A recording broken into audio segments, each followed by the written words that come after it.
Boa noite. Boa noite. O presidente Lula assina o decreto que regulamenta a lei da reciprocidade. O governo escala 4 ministérios para compor a comissão que vai estudar uma resposta à chantagem tarifária de Donald Trump. O presidente americano ameaça com tarifas à Rússia se não fizer acordo de paz com a Ucrânia. E também estão na mira países como o Brasil, que negociam com os russos. A primeira turma do STF houve testemunhas de acusação de um núcleo da trama golpista. Mais de 50 ônibus são alvos de novos ataques em São Paulo. O reconhecimento facial em estádios reforça a busca de foragidos da justiça e desaparecidos. E produtores rurais do Amazonas acumulam perdas com a cheia dos rios.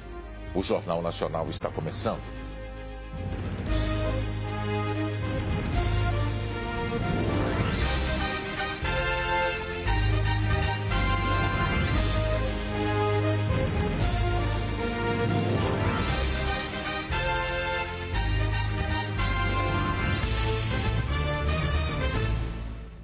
O presidente Lula assinou hoje o decreto que regulamenta a lei da reciprocidade e cria uma comissão para estudar uma resposta à chantagem tarifária de Donald Trump.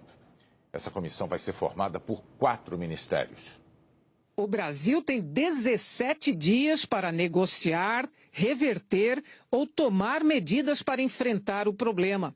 Trump ameaçou aplicar o tarifaço a partir do dia 1º de agosto. O vice-presidente Geraldo Alckmin, que também responde pelo Ministério do Desenvolvimento, Indústria, Comércio e Serviços, vai chefiar a interlocução com os setores mais afetados. Um comitê foi formado com mais 3 ministérios: Casa Civil, Relações Exteriores e Fazenda. As primeiras reuniões estão marcadas para amanhã. Uma com a indústria, setores de aviação, aço, alumínio, máquinas, calçados, móveis e autopeças, que terá também a participação do Ministério de Portos e Aeroportos. À tarde, o grupo se reúne com representantes do agronegócio, exportadores de suco de laranja, carnes, frutas, mel, couro, pescado, além dos ministérios da Agricultura, do Desenvolvimento Agrário e da Pesca. O que nós estamos fazendo é ouvindo os setores mais envolvidos, para o setor privado também participar e se mobilizar também com seus congêneres e parceiros nos Estados Unidos, porque você está vendendo para uma empresa americana, para você fazer essa articulação também, e o governo também o fará.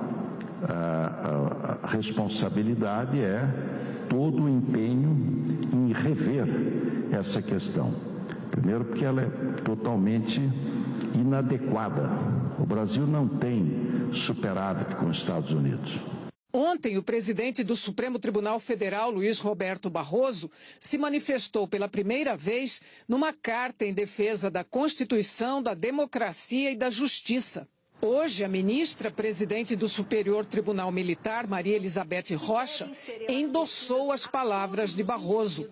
Ela disse que a realidade ora vivenciada pela sociedade brasileira, bem assim as situações de tensionamento provocadas por descabidas e inéditas intromissões externas na vida do nosso país, estavam a reclamar uma posição firme e corajosa do Poder Judiciário brasileiro, que tem o direito constitucionalmente assegurado de proteger a soberania nacional, o pleno funcionamento da democracia, a independência e livre manifestação dos poderes da República, bem como garantir a inviolabilidade dos direitos fundamentais do seu povo. Os países civilizados reconhecem a supremacia de sua Constituição, a separação harmônica e independente dos órgãos de Estado. O advogado-geral da União, Jorge Messias, publicou um artigo no jornal The New York Times em que afirma que a tarifa de 50% é desproporcional e contrária às regras do comércio justo, que nenhum governo estrangeiro tem o direito de ditar ou questionar a administração da justiça brasileira e que, no Brasil, o direito à liberdade de expressão é protegido.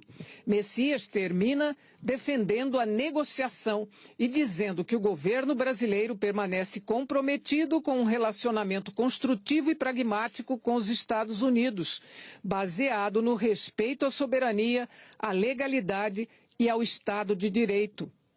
A lei da reciprocidade econômica, sancionada em abril, depende de regulamentação. E isso está sendo feito por decreto, que foi assinado agora à noite pelo presidente Lula e vai ser publicado amanhã.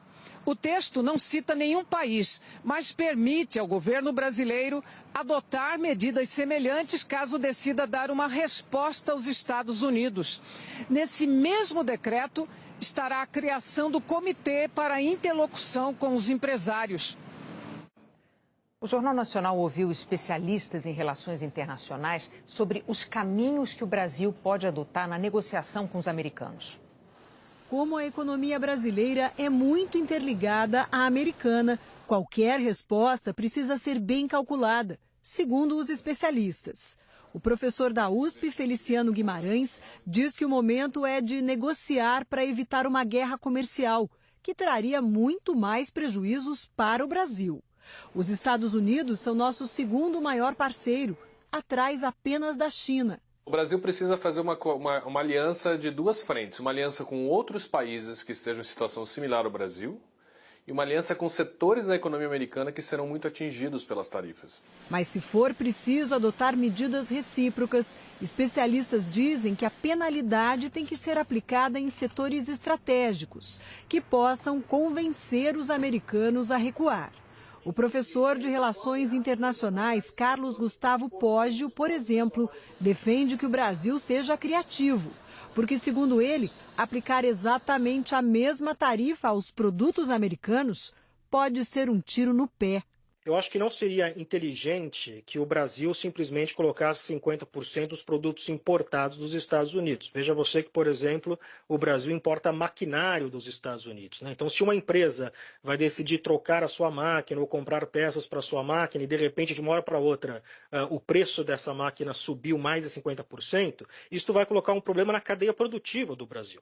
Uma opção, segundo ele, seria o que se chama de retaliação cruzada, ou seja, a adoção de medidas em outros setores. O professor cita, por exemplo, a quebra de patentes de medicamentos ou de produtos agrícolas. O Brasil poderia se inspirar, por exemplo, no que fez com uma negociação com o próprio Estados Unidos em 2010, no setor do algodão, onde a OMC, a Organização Mundial do Comércio, autorizou que o Brasil utilizasse uma retaliação cruzada. No caso do Brasil, por exemplo, o setor de serviços e o setor de propriedade intelectual. Esses são os dois setores que o Brasil teria mais chance de poder retaliar com os Estados Unidos e aonde setores que, de fato, exerceria alguma pressão sobre os Estados Unidos. O Brasil não tem um histórico de impor medidas amplas quando considera ter sido alvo de tarifas injustas. Nas últimas décadas, o país recorreu a ações pontuais para se defender de sobretaxas. Um dos casos mais recentes foi no primeiro mandato de Donald Trump. Em 2018, quando o presidente americano impôs tarifas ao aço e ao alumínio, o Brasil negociou uma cota de exportação e ofereceu contrapartidas, como a redução de barreiras a produtos agrícolas americanos. Segundo o professor Cláudio Finkelstein, da PUC de São Paulo, o temperamento imprevisível de Trump embaralhou as regras do jogo. Mas ele lembra que, com vários países, o presidente americano acabou cedendo e fechou acordos com taxas menores. Qualquer atitude atabalhoada de enfrentamento não é razoável. O que é razoável é diplomaticamente negociada pelo governo Trump, ela é uma novidade no mundo. Mas alguns países estão conseguindo se adequar. Então, o importante é negociar para trazer essas tarifas a um valor mais razoável. O professor da USP diz que, neste momento, a prioridade deveria ser encontrar uma forma de convencer o governo americano a adiar as tarifas e que a adoção de medidas recíprocas deve ser usada em último caso. O objetivo é você ganhar Só pode acontecer, e se acontecer depois que se exaurirem todos os processos de negociação, e se caso ocorra a retaliação, tem que ser muito bem calibrado. E Donald Trump fez hoje uma ameaça adicional indireta ao Brasil. Ele deu 50 dias para que a Rússia aceite um acordo de paz na guerra com a Ucrânia. Do contrário, disse que vai aplicar sanções a países que fazem negócios com o país de Vladimir Putin. E este é o caso do Brasil. Além disso, Trump ameaçou impor tarifas de 100% sobre as importações russas e anunciou o envio de mais armas para os ucranianos. O presidente da Ucrânia, Volodymyr Zelensky, agradeceu o apoio. O comissário de Comércio da União Europeia descreveu a tarifa de Donald Trump para o bloco como absolutamente inaceitável e injustificada. Maroš Šefčovič afirmou que a taxa de 30% anunciada no fim de semana praticamente eliminaria o comércio entre a União Europeia e os Estados Unidos. Ele disse ainda que a prioridade é negociar até o prazo de agosto, mas que o bloco está pronto para revidar. Em maio, o índice do Banco Central, que mede a atividade econômica, registrou a primeira queda do ano, 0,7%. De janeiro até maio, o IBC-BR acumulou alta de 3,4%. A preocupação dos investidores com a guerra comercial de Donald Trump voltou a pressionar a cotação do dólar comercial, que fechou a R$ 5,58. O principal índice da Bolsa de Valores brasileira caiu 0,65%. O governo federal isentou os taxistas da taxa de R$ 52 para a verificação dos taxímetros. As revisões eram anuais e agora passam a ser feitas a cada 2 anos. O taxímetro é obrigatório em cidades com mais de 50 mil habitantes. O governo estima que mais de 100 mil taxistas sejam beneficiados. A seguir, as dificuldades que os pinguins estão enfrentando para fugir do frio até o litoral brasileiro.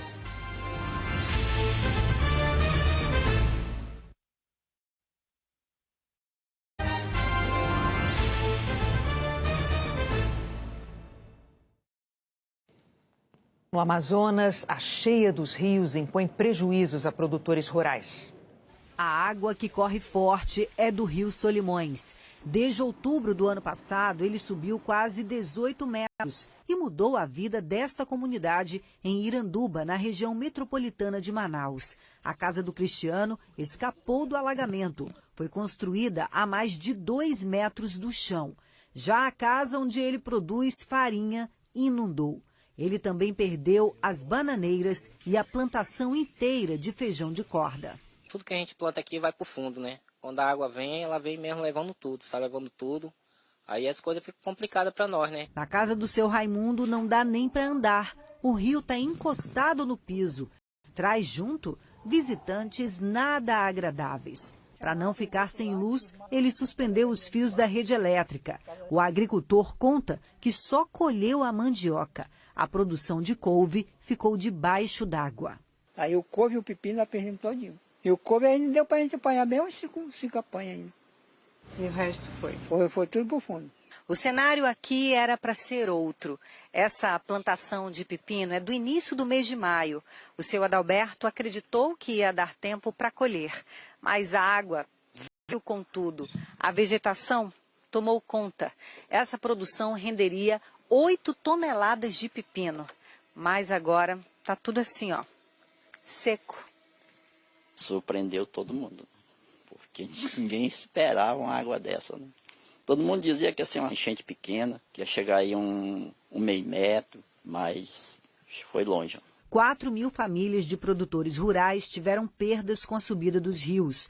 O governo do Amazonas declarou que vai anistiar dívidas e oferecer novas linhas de crédito rural aos atingidos. A água em excesso prejudicou também a pesca. A dona Elci se dedica a cuidar do que restou em terra. Sem pasto, ela tem que arrastar o capim até a margem para alimentar o gado. Realmente não tem de onde ele comer, a não ser de puxar o capim, né? Puxar o capim para ele. Quando dá para a gente comprar ração para ele, a gente compra ração e bota aí para eles comerem. Tem que esperar? Tem que esperar a água baixar. Consegue pastar, né? Não consegue pastar porque não tem de onde. No Rio Grande do Sul, o rio Uruguai baixou. E como não há mais desabrigados, a Prefeitura de Uruguaiana fechou hoje o último abrigo. A Eliana vai contar para a gente agora a previsão do tempo para amanhã. Boa noite, Eli. Boa noite, Renata, Bonner e para você. O tempo fica firme em quase todo o Rio Grande do Sul. Só na área verde deve chover, mas é pouco. Previsão que vale também para a parte de Santa Catarina e do Paraná. Pelo país, o sol predomina. As instabilidades se concentram no norte e nordeste, com pancadas fortes do litoral de Alagoas ao do Rio Grande do Norte e em Boa Vista, onde tem chovido com frequência. Em julho, a média de chuva é de 308 milímetros. Já choveu 262 nesse mês e amanhã são esperados mais 25 milímetros. Enquanto grande parte do país enfrenta o ar seco. É o caso de Rondônia, do sul do Pará, Tocantins, interior do Nordeste, grande parte de Minas Gerais e do estado de São Paulo, norte do Paraná e de todo o centro-oeste. Vale e evitar exercícios ao ar livre. E para você que está nessas regiões mais secas ainda, é bom evitar aglomeração em locais fechados também. As temperaturas podem chegar aos 29 graus em Campo Grande e aos 33 em Cuiabá. Em Palmas, 32, em Teresina, 34. Em Goiânia, máxima de 26, em Brasília, Belo Horizonte e São Paulo, 24 graus. Nas capitais Paulista e Mineira, o dia começa frio, mínimas de 10 e 11 graus. Mais gelado só em Curitiba, com 9. 13 graus em Porto Alegre e no Rio de Janeiro. No Rio fica mais agradável à tarde. Em Florianópolis e Goiânia, 14 graus, 15 e 16 em Brasília e Cuiabá. Nessa faixa extensa, que vai do leste gaúcho até a região dos Lagos, no estado do Rio, tem previsão de nevoeiro que pode afetar aeroportos. No ponto mais escuro, risco de geada. O frio persiste, só que sem tanta força. E por isso, nessa semana, teremos tardes com temperaturas mais altas, principalmente no sudeste. Onde o mapa está laranja, os termômetros podem ficar na casa dos 30 graus nos próximos dias. Na cor vermelha, esquenta mais. A gente só não pode esquecer que as noites e as manhãs continuam frias e em todas essas áreas em azul. Renata e Bonner. Tá bom, as noites mais frias para dormir, né, Eliana? Obrigada, ótima noite para você. Até amanhã. E esse é um período do ano em que milhares de pinguins buscam o litoral brasileiro para fugir do frio do extremo sul do continente. Mas a viagem deles tem sido cada vez mais difícil. Para chegar até o litoral do Paraná, esse pinguim de Magalhães percorreu mais de 4.000 quilômetros. Eles têm esse nome em homenagem ao explorador português Fernão de Magalhães, que os avistou no século XVI. Durante o inverno, a espécie sai da Patagônia, no Chile e na Argentina, e vem para o litoral brasileiro, até o Espírito Santo. Os pinguins buscam comida e temperaturas mais amenas. Como a viagem é longa, os animais perdem peso, ficam cansados e muitos param pelo caminho. O maior desafio dos pesquisadores é reduzir a mortalidade. Em 2 semanas, 317 pinguins encalharam no litoral do Paraná e de Santa Catarina. 54 sobreviveram. A espécie também já começou a aparecer em outros estados. Em São Paulo, nas praias de Ubatuba, Caraguatatuba, São Sebastião e Ilhabela, chegaram 219 pinguins de Magalhães. Apenas 16 estão vivos. Os pinguins de Magalhães devem passar pelo litoral brasileiro até dezembro. É a época em que eles fazem o caminho inverso e retornam para a Patagônia. Primeira coisa que a gente pede é que as pessoas não tentem pegar os animais. Então, os animais, eles muitas vezes são encontrados na praia, tentando sair da água, e as pessoas tentam evitar que eles saiam. Então, dar espaço para o animal sair da água, que ele possa descansar e evitar aglomerações em cima. O socorro aos pinguins encalhados de Santa Catarina ao Rio de Janeiro vem dos profissionais do projeto de monitoramento de praias da Bacia de Santos. Eles avaliam e fazem a reabilitação dos animais. Como a espécie vive em bando, é preciso esperar que um grupo se recupere, para que então eles sejam soltos no mar. Isso pode levar cerca de 2 meses. Segundo os pesquisadores, além do cansaço, muitos pinguins morrem por causa da ingestão de lixo ou pela presença de parasitas nos pulmões. eles são muito relevantes para a natureza. Eles vão ser sentinelas para a gente contar o que está acontecendo com o ambiente natural e com os ecossistemas. Esses animais, eles são, na realidade, indicadores que vão falar para a gente vai ter problemas futuros com recursos naturais pesqueiros ou não. Então, entender sobre os pinguins, é entender também sobre como vão ser os próximos anos das vidas humanas também aqui. Faltam 4 meses para Belém sediar a Conferência da ONU sobre Mudanças Climáticas. E a capital paraense tem muitas obras em andamento. A área do parque onde o público vai poder circular durante a COP30 é uma delas. Já a estrutura reservada às lideranças globais e às negociações vai começar a ser montada pela própria ONU no mês que vem. Parte do local da conferência virou espaço de lazer e está aberta à população. Tá muito lindo, ficou bem organizadinho, bem feito, bastante coisa para fazer também. Só o sol que tá queimando, mas tá bom. Do outro lado da rua, mais operários trabalhando. A Vila de Líderes tem entrega prevista para setembro. Serão 406 leitos para representantes de governo de vários países. 7 novos hotéis estão em fase de acabamento e vão ampliar a oferta de acomodações, um dos principais desafios para a realização do evento. Cerca de 50 mil visitantes são esperados para a COP, dos dias 10 a 21 de novembro. Entre eles, chefes de Estado e de governo dos mais de 190 países integrantes da Convenção do Clima da ONU. O governo federal estuda ainda usar 256 imóveis do Minha Casa Minha Vida como hospedagem temporária. Mas os apartamentos ainda estão inacabados. 2 transatlânticos com capacidade para 5 mil leitos vão ancorar neste terminal que ainda está em obras. Cerca de 300 trabalhadores se revezam em 3 turnos, 24 horas por dia, para concluir a estrutura até outubro. O pier precisa ser ampliado para receber os navios que vão reforçar a hospedagem durante a COP.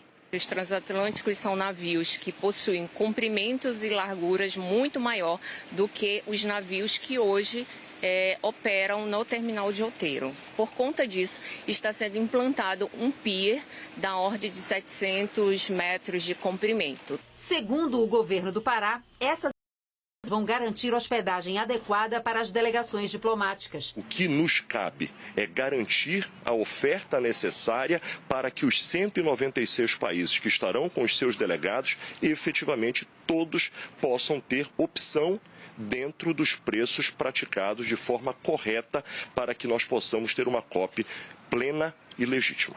A plataforma oficial de hospedagens, anunciada em maio pelo governo federal para organizar o setor, ainda não entrou em funcionamento.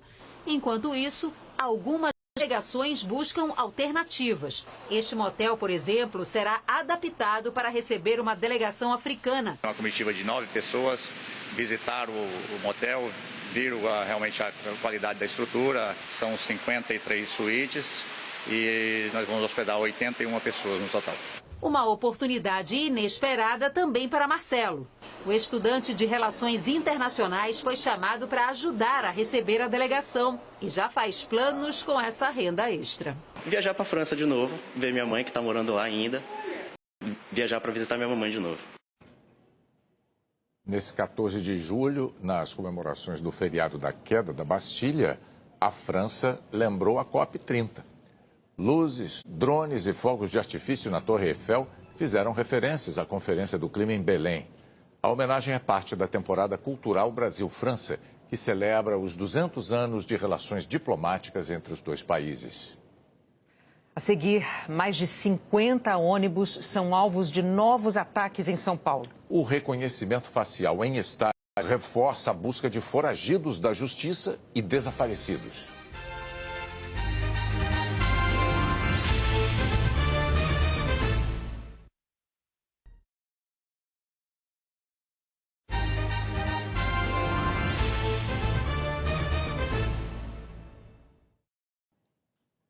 A primeira turma do Supremo Tribunal Federal começou hoje mais uma fase das ações penais sobre a tentativa de golpe e ouviu testemunhas de acusação contra o chamado Núcleo 2 da trama. O STF não permitiu a gravação dos depoimentos, mas os jornalistas puderam acompanhar. As primeiras testemunhas ouvidas foram indicadas pela Procuradoria-Geral da República. São testemunhas de acusação contra os 6 réus, acusados de gerenciar as ações golpistas.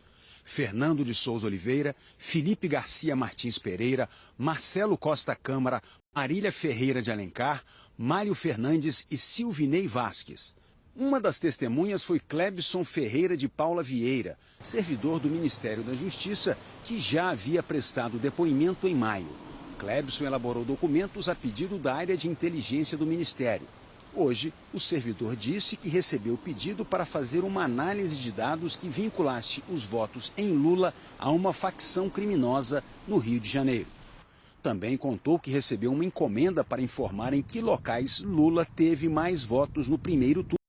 Segundo a PGR, estes dados sobre locais com mais votos em Lula foram usados para direcionar as ações da Polícia Rodoviária Federal no segundo turno das eleições de 2022 na região Nordeste. A Procuradoria perguntou: no dia do segundo turno, o senhor percebeu alguma semelhança entre os dados que o senhor trabalhou e o direcionamento das forças de segurança? Clebson respondeu: imediatamente, fiquei assustado e com o transcorrer do dia foi se confirmando. A Procuradoria também quis saber: com base nos dados em que trabalhou, percebeu se a PRF atuou de forma idêntica ou diferente nos municípios em que Lula ou Bolsonaro venciam preponderantemente? E o servidor disse: onde Lula tinha mais de 75%, houve uma pressão nas adjacências dos fluxos de trânsito, não só nas cidades, mas nas circunvizinhas. Deu para perceber isso de forma bem nítida. À tarde, o ex-ajudante de ordens de Jair Bolsonaro, tenente-coronel Mauro Cid, prestou o terceiro depoimento à primeira turma do STF. Cid voltou a afirmar que Bolsonaro e militares discutiram uma minuta golpista e que o ex-presidente pediu que o então assessor Felipe Martins fizesse ajustes no documento que previa, por exemplo, a convocação de novas eleições e a prisão do ex-presidente do Senado, Rodrigo Pacheco, e de ministros do STF. De acordo com Mauro Cid, por determinação de Bolsonaro, foi mantida a previsão de prender apenas o ministro Alexandre de Moraes. Hoje, Cid afirmou que depois que Felipe Martins saiu da reunião com o presidente, com as alterações feitas pelo presidente, ele veio até a minha mesa, ali onde eu estava, onde eu ficava na sala auxiliar, com esses documentos já rabiscados. E aí ele ia fazer as alterações, e aí foi quando ele pegou o computador dele para fazer modificações propostas pelo presidente. E hoje termina o prazo para a PGR entregar as alegações finais no processo contra o chamado núcleo crucial da tentativa de golpe. O documento resume a investigação e apresenta os argumentos do Ministério Público contra Jair Bolsonaro e 7 aliados, que respondem por 5 crimes. As alegações finais são a última etapa antes do julgamento que vai decidir se os réus serão condenados ou absolvidos. Depois da PGR, a defesa do tenente-coronel e colaborador Mauro Cid vai se manifestar. Em seguida, será a vez das defesas dos demais acusados. A defesa de Felipe Martins afirmou que no depoimento, Mauro Cid reconheceu que nunca teve acesso ao conteúdo da suposta minuta golpista, que Mauro Cid também reconheceu não ter prova que sustente a versão apresentada na delação premiada e que Felipe Martins não tem qualquer relação com os documentos encontrados na casa do ex-ministro Anderson Torres ou no celular do próprio Cid. A defesa de Jair Bolsonaro não deu retorno ao nosso contato. A cidade de São Paulo registrou ontem 47 ataques a ônibus na rede municipal. Em pouco mais de um mês, autoridades já contaram mais de 700 casos na região metropolitana e na Baixada Santista. Eram 9h34 da noite de ontem, quando este ônibus parou num ponto na zona leste de São Paulo. 2 mulheres conversavam quando um objeto atingiu a janela ao lado delas.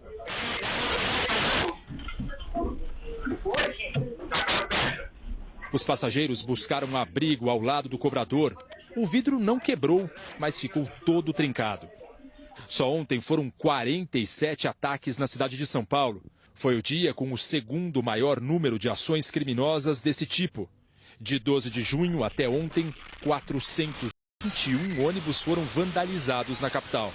A Agência Paulista de Transportes contou outros 263 em linhas intermunicipais. Na Baixada Santista, mais 34. Os ataques não quebram só os vidros. Os estilhaços cortaram o rosto da dona Claudete, de 82 anos, no sábado, em São Vicente. Vira aqui, moço, deixa eu ver seu rosto. E eu não senti nada na hora. Daí, quando eu estava parada assim, aí começou a escorrer. Aí eu vi que estava sangrando.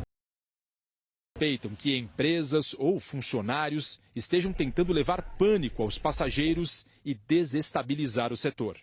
Hoje, em entrevista ao programa Em Ponto da Globo News, o prefeito de São Paulo, Ricardo Nunes, do MDB, disse que está em contato direto com a polícia e que os depoimentos dos 7 suspeitos presos até agora reforçam a tese de que os ataques foram combinados. Parece que existe uma questão orquestrada. Por quê? Todos eles falam o seguinte: olha, não, na verdade, eu tive uma discussão de trânsito ali, o ônibus e eu parei para jogar uma pedra. Repor um vidro quebrado como esse custa R$ 800. Mas, além do custo financeiro, os atos de vandalismo também trazem um prejuízo operacional. Um ônibus apedrejado só pode voltar a circular depois de passar pelo conserto e por uma perícia. E isso pode demorar até 10 dias. Por contrato, todas as empresas têm uma reserva operacional. Mas com os casos se acumulando dia após dia, fazer essa reposição não tem sido simples. Essa empresa consertou 41 janelas. O mais difícil é achar as peças no mercado. Ontem nós tivemos 7 casos. Então, quer dizer, são 7 casos que a gente tem que ir atrás e achar. E a gente está fazendo tudo possível, até mesmo por causa da população. A gente está tentando que esse impacto não reflita lá fora. E está complicado. Não está fácil. Com medo, os passageiros fazem um apelo pelo fim dessa violência. Tem que evitar um pouco, né? Ficar exposto para a janela é meio perigoso, né? De repente vem a pedrada e não tem como desviar, né? Eu já evito alguns horários, normalmente, não pego um ônibus muito tarde. E quando possível eu opto por pegar um carro por aplicativo, alguma coisa assim. E tento vir sempre mais de carro, ou se possível não vir. Até tentar passar essa onda que está tendo, né? Agora há pouco, a Prefeitura de São Paulo anunciou que mais 5 ônibus foram atacados na cidade hoje. A Secretaria de Segurança Pública afirmou que está em vigor a Operação Impacto, com quase 8 mil policiais atuando para prevenir e investigar esses ataques na São Paulo e na Baixada Santista. Imagens da câmera corporal da Polícia Militar ajudaram a esclarecer a morte de Igor Oliveira de Moraes Santos, de 24 anos, na favela de Paraisópolis, na semana passada. 3 policiais sobem uma escada. Outro PM já está dentro do quarto com 2 rapazes rendidos, com as mãos na cabeça. Na porta do quarto, um policial dá 2 tiros. Um dos PMs grita para largarem a arma. Depois pergunta para o rapaz de camiseta clara se ele tem passagem pela polícia.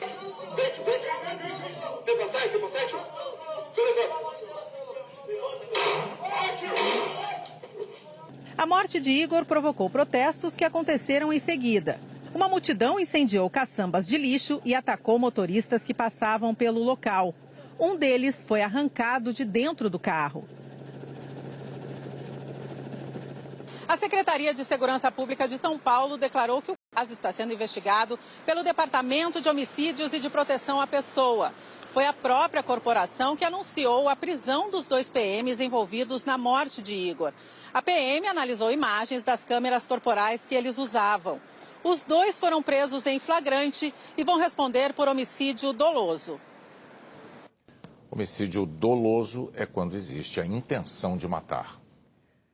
A busca por pessoas foragidas da justiça e também de cidadãos desaparecidos ganhou um reforço em todo o país.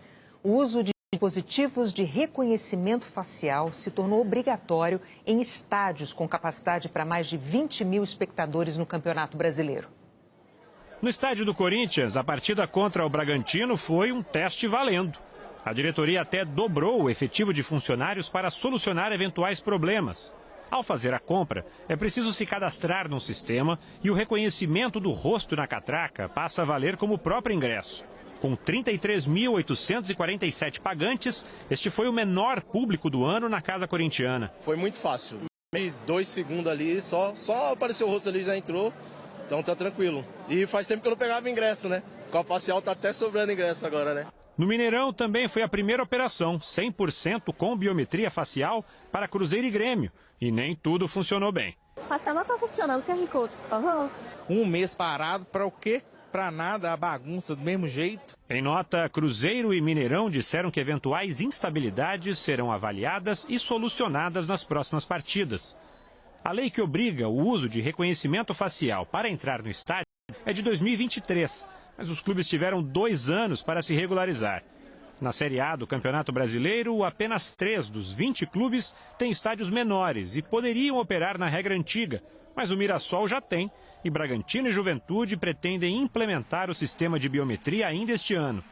Vários estádios no Brasil se anteciparam, como o Castelão, em Fortaleza. No Maracanã, que já tem mais de 1 ano de operação, o público parece adaptado. Ágil, fácil, sem filas, muito bem organizado. Às vezes a pessoa vem igual a gente que é turista, vem para visitar, compra o ingresso de um cambista, quando chega aqui o ingresso podia ser falso e com a biometria facial não. Além do combate ao cambismo, um outro impacto importante da nova regra é na segurança pública. O estádio do Palmeiras, por exemplo, opera 100% com reconhecimento facial desde setembro de 2023 e trabalha em parceria com a Polícia de São Paulo, compartilhando dados dos torcedores. Aproximadamente 260 pessoas que foram capturadas ou tinham débito com a polícia, são centenas de desaparecidos, tivemos casos de um traficante internacional de droga, pedófilos. Qualquer que seja a pendência com a justiça, a gente consegue, na parceria com a polícia, prender o pseudo-torcedor. Quando você sabe quem está lá dentro efetivamente e você tem a biometria dele, você sabe quem é a pessoa, eu acho que traz tranquilidade para o torcedor, sim. A seguir, o que os Estados Unidos e a FIFA aprenderam com a Copa do Mundo de Clubes.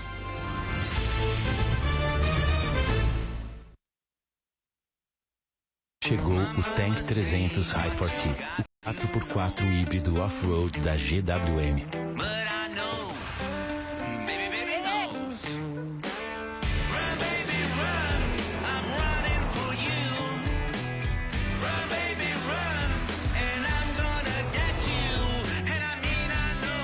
Ei, você pegou meu carro, aquele é o seu.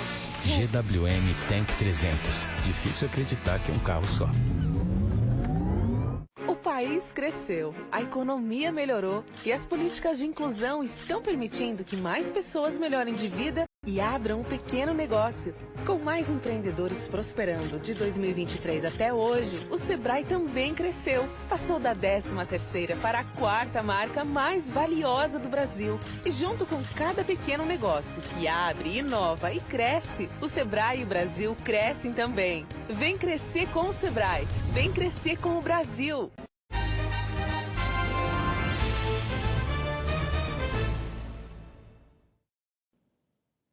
Agora uma notícia importante sobre vacina.